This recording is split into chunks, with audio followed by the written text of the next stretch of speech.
Good morning. Good morning. First of all, I would just like to take the time to thank everybody again for taking the time out of your busy schedules to sit down and have this interview with me.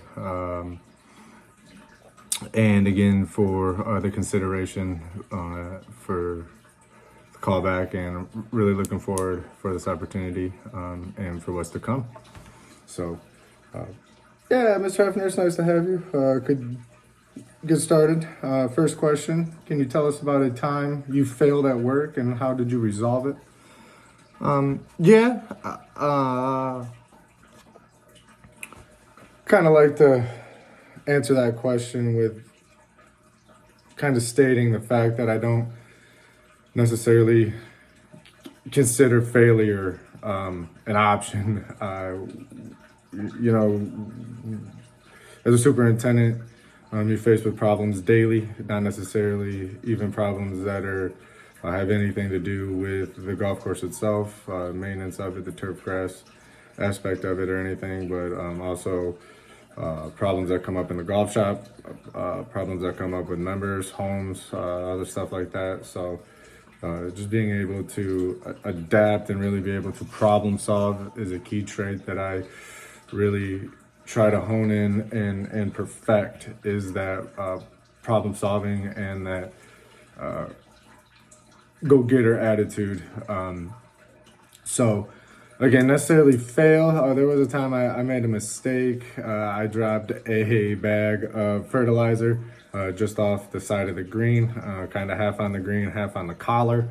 That was a big no-no. It occurred or happened simply just because I put the spreader full of fertilizer in the back of the golf cart carry-on, and simply just, I know better, drove up a hill. Wasn't even thinking, don't know why. It was the second green we did, so I'm gonna use the excuse of early in the morning.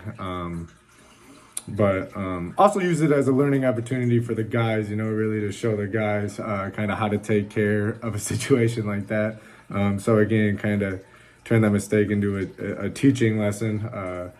About the quickest we could do, we got that thing fixed, honestly, in about 10 to 14 days. Scooped up as much of the fertilizer, obviously, as we could. Grabbed my irrigator, grabbed a hose, and we drenched it with the water, tried to leach it out.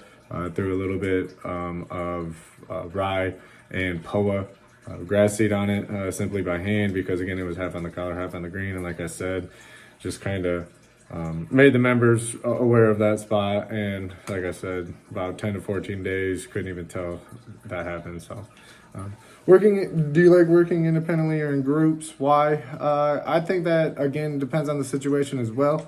There's obviously some tasks that I don't think need to be a group task or a group job to really achieve and reach full potential of kind of maximizing time and effort and job.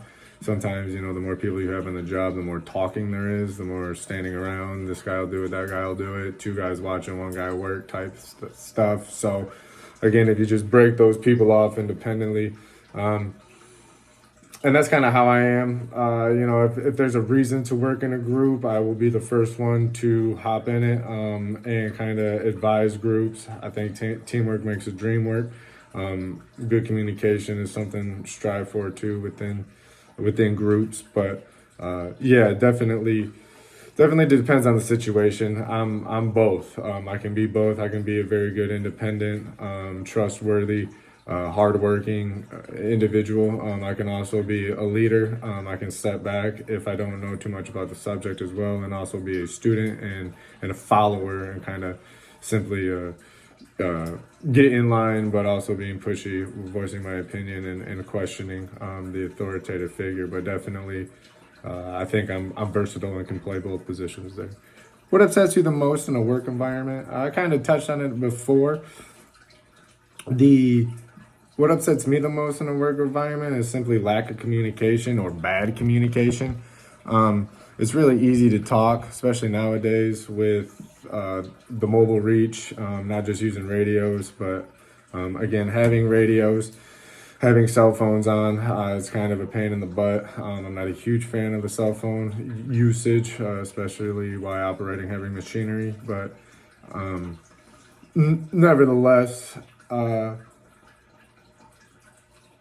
just the lack of communication, that's really frustrating. And then kind of bad planning and scheduling is another thing that I kind of get upset about in a work environment. So I try to really kind of focus and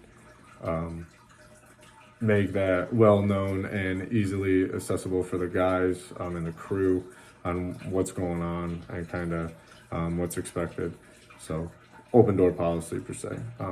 Would you consider yourself an extrovert and an introvert, and why? Again, I know a lot of these questions, these are really good questions you guys are asking me here from the panel, but I think a time and a place is very important to be an extrovert and an introvert. So again, I really truly feel like I can play both sides of the field.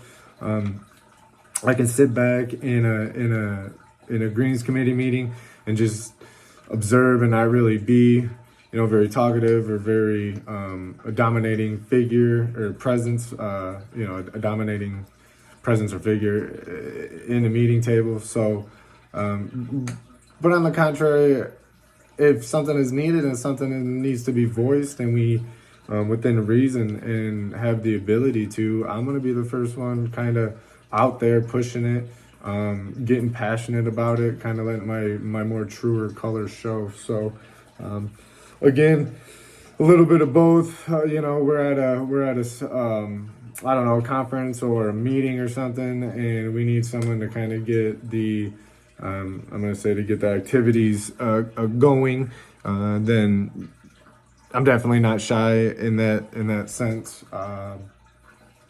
So yeah, but on the contrary, if a lot of people are being loud and kind of trying to take over that or be the influence, again, I can kind of I have no problem taking a step back and watching things unfold. So, very good questions. Again, thank you very much for the time consideration in this interview and for this interview and for this job opportunity. I'm really looking forward to hearing back from you guys and kind of scheduling when my first day of employment is going to be. So again, thank you guys for the opportunity and have a good rest of your day.